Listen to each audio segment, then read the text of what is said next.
Hello everyone, welcome back to my channel Anna's kitchen home. শীতের এই মৌসুমে গরম গরম ধোয়া ওঠা ভাপা পিঠার কোনো তুলনাই হয় না। বাংলাদেশে খুবই জনপ্রিয় একটা পিঠা হচ্ছে ভাপা পিঠা। তাই আজকে অসম্ভব মজার এই ভাপা পিঠার রেসিপি ঘরে বসেই যে কেউ বানিয়ে নিতে পারবেন। যারা জীবনে কখনোই ভাপা পিঠা তৈরি করেননি তারাও আজকে বানিয়ে নিতে পারবেন। তো চলুন দেখে নিই। ভাপা পিঠার এই মূল উপকরণই হচ্ছে চালের গুঁড়ো। আমি এখানে 2 কাপ চালের গুঁড়ো নিয়ে নিচ্ছি। এই চালের গুঁড়োটা ডিপ ফ্রিজে ছিল, আমি 1 ঘন্টা আগে বের করে নিয়েছি। এখন এখানে স্বাদ মতো লবণ দিয়ে দিচ্ছি। এখন ভালো করে মিশিয়ে নিচ্ছি।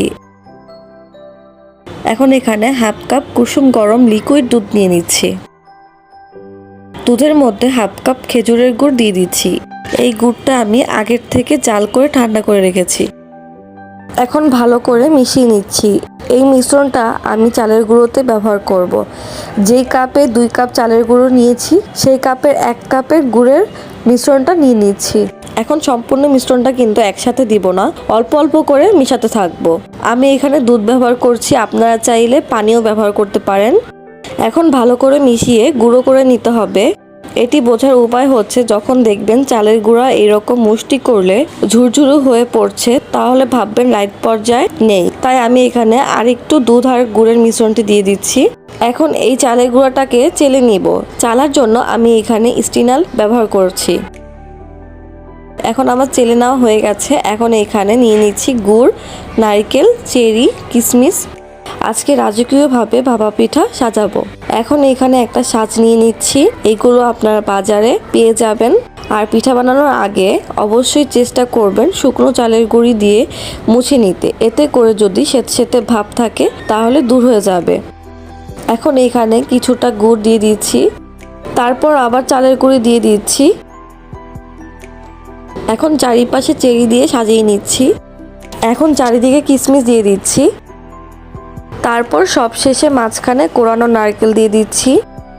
এখন এখানে ভেজা একটা নেটের কাপড় নিয়ে নিচ্ছি।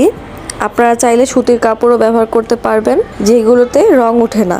এখন একটা হাঁড়িতে পরিমাণ মতো পানি দিয়ে দিচ্ছি। পরিমাণটা এমন হতে হবে যে যাতে করে পানিটা ফুটলে পিঠার গায়ে লেগে না যায়। তো পানিটা ফুটে উঠলে একটা স্টিনার বসে নিচ্ছি। এখন এটার ওপর দিয়ে দিব।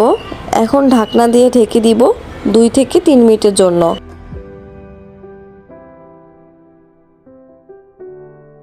2 থেকে 3 মিনিট হয়ে গেছে। এখন ঢাকনাটা খুলে দিচ্ছি। পিঠাটা কিন্তু সিদ্ধ হয়ে গেছে। দেখুন কতটা সুন্দর হয়েছে পিঠাটা। আমি আপনাদের এরকম ভাবে আরেকটা বানিয়ে দেখাচ্ছি। তো এরকম ভাবে সবগুলো পিঠা বানিয়ে নিচ্ছি। শীতের মৌসুমে এরকম ধোয়া ওঠা গরম গরম রাজকীয় ভাপা পিঠা কার না পছন্দ, যে কাউকে খাইয়ে মুগ্ধ করে দিতে পারেন। আমি একটা ভেঙে দেখাচ্ছি। আর এই পিঠাটা খেতে যে কতটা অসম্ভব মজার। যদি আজকের রেসিপিটি আমার ভালো লেগে থাকে তাহলে প্লিজ আমার চ্যানেলটি সাবস্ক্রাইব করবেন। আর যারা আগের থেকে সাবস্ক্রাইব করে রেখেছেন তাদেরকে অসংখ্য ধন্যবাদ। আজকের মতো বিদায় নিচ্ছি। সবাই ভালো থাকবেন।